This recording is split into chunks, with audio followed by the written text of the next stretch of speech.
Many military veterans struggle with sleep apnea. If a veteran wants to file a disability claim for sleep apnea, could he or she argue the condition as secondary to another condition?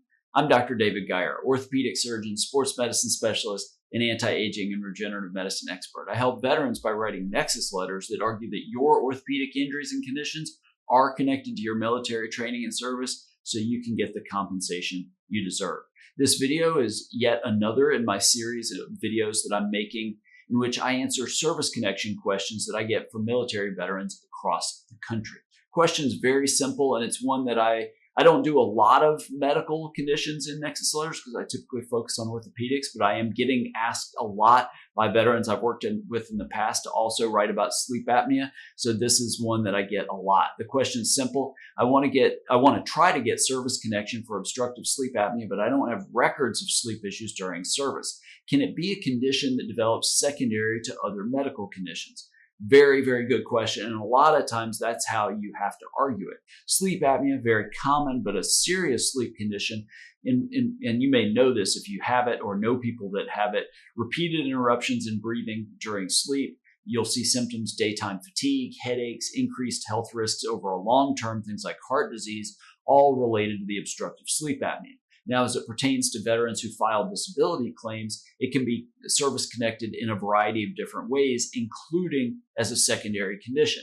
And that secondary condition basically can be due to a variety of different medical things. But what that means is it's basically a condition that was caused by or aggravated by a condition that was already service connected, your primary condition.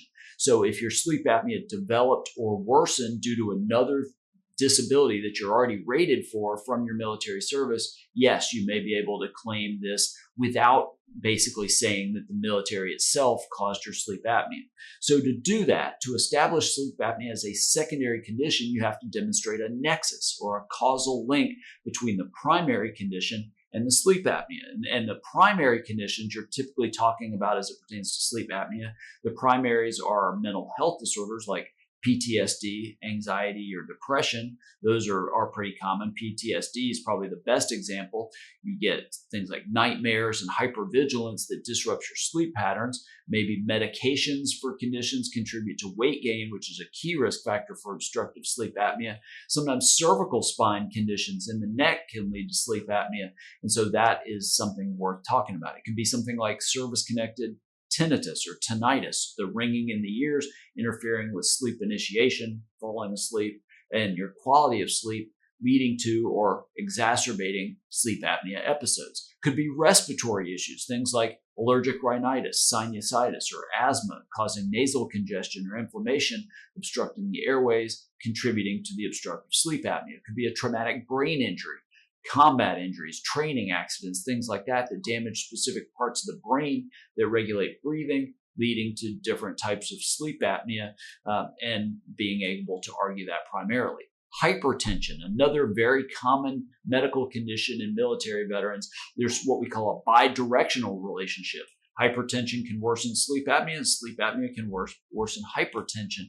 That is one that I see argued fairly frequently. Basically, to claim sleep apnea as a secondary condition, you basically, one, got to have the primary one already service-connected. You're going to want evidence of a diagnosis of sleep apnea, preferably by a sleep study or a polysomnography, medical records showing how the primary condition started or when it started, and then how your sleep apnea conditions came after that. And then most importantly, a nexus letter from a doctor that can argue why one led to the other, especially using scientific studies to really make that case. Sleep apnea has a wide range of ratings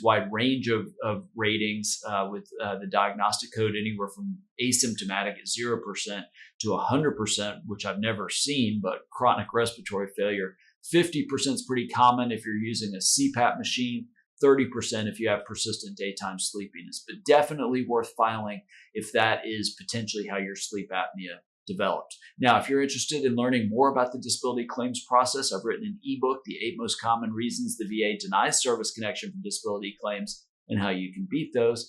You can get that free. There's a link in the description below this video. Click on it. You can get it absolutely free. Make sure to subscribe to this channel. Click the bell to be notified when I release a new video.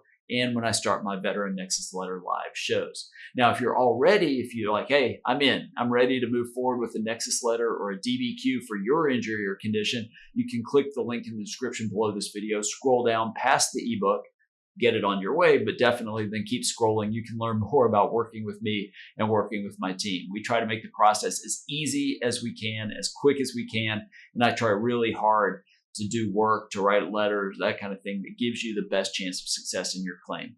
Thanks so much for watching, and I look forward to helping you.